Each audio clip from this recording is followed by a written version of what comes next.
would like for you to go first. Let us know your overall thoughts on the reunion part 2, please. All right, no pressure. Sure. um, but yeah, no, what I thought was some themes carried over from the first portion. Tommy is still protecting certain people.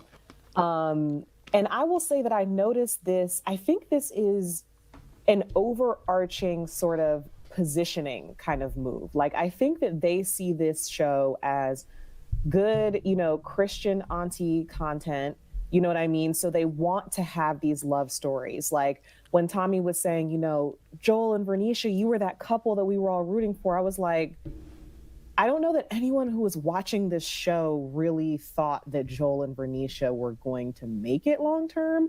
So I think that's delusion.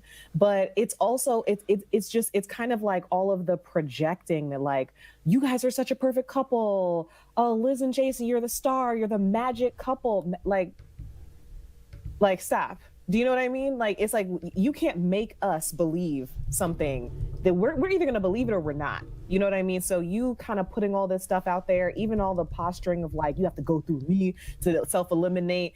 It's like, I think they're seeing that the show has so much potential to go off the rails because of how they speed through it, because of all of the production antics. Like, the production is such a heavy hand. Like, they are like the Wizard of Oz in this whole thing. They're orchestrating everything. They're telling everybody, they're the Wiz, the color's green, the color's red. Like, you got to do all the things that they say. So it's like, I think that they see like there's so much drama. It's making the show a little bit trashy. It's making the show a little bit like less than, the standard of good Christian Will Packer content.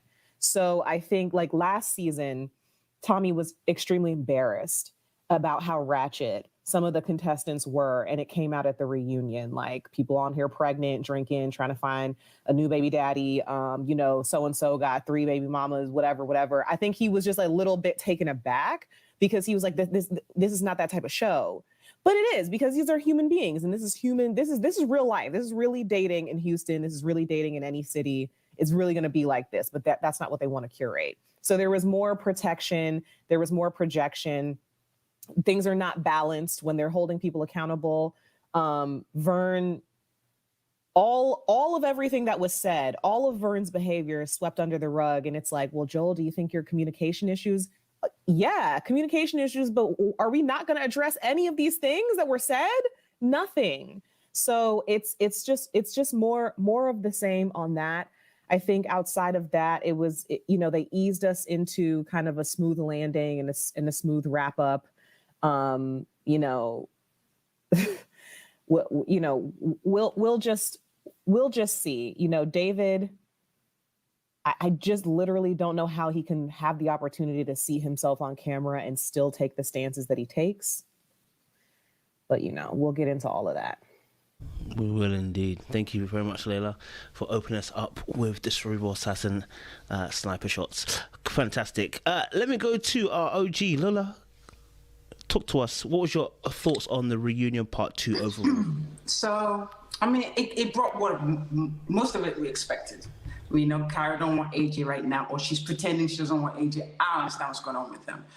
I think what I was looking forward to was, the final conversation between Liz and David, and then, the whole Kyra and Jason thing. So they brought that. Liz and what's his name? Homie David, like, he's continuing to encourage the narrative that something's wrong with him. So that's okay. He wants that, so he's going to continue that. What I thought was funny was, the church hug, like she did this, and that was a nice little touch there. And then the pound her man gave her. So what I like about this second part is, I know there's talk about this couple, the Liz and Jason thing, but I like them.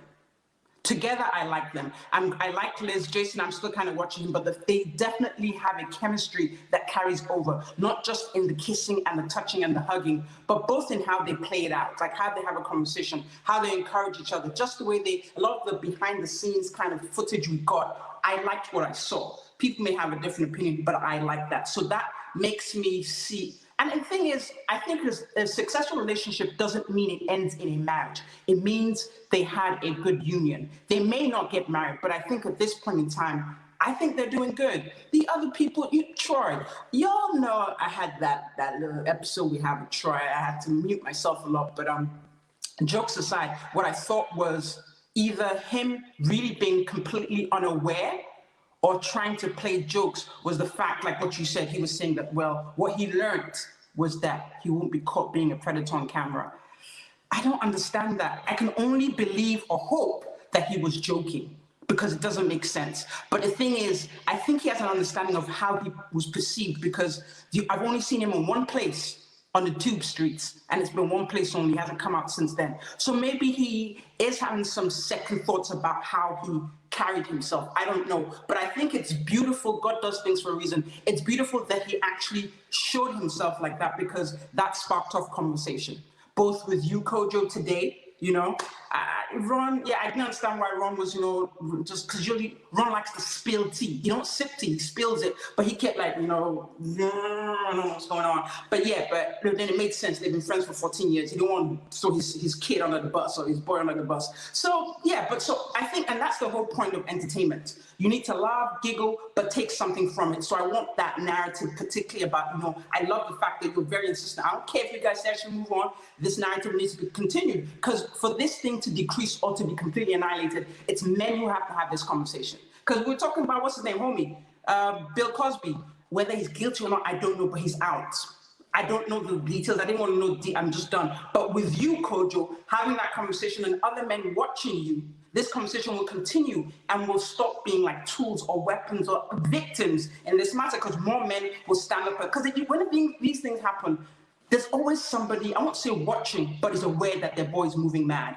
So I love that that's an introduction where, every time we crack a joke and be silly and blow smoke someone, we can talk about this issue. Not so much about Troy being Troy, but about men being responsible for themselves. So that was it. I think that it was successful. We got hopefully a couple out of it. I'm still not buying the Amber and Brahman stuff. I'm buying that. They can take that to the marketplace because that's that. But then you've got that, and then you've got the other personalities and characters. I think we always say we see ourselves in every character in something they do. So it was a decent season. That's how I can conclude because there is something important to bring out and talk about. Appreciate it, Lola. Thank you. OG, we appreciate you.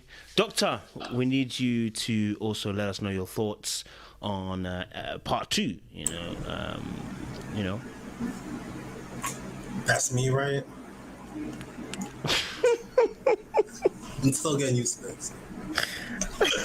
Sorry, Doctor. Yes, you, Doctor. Come on.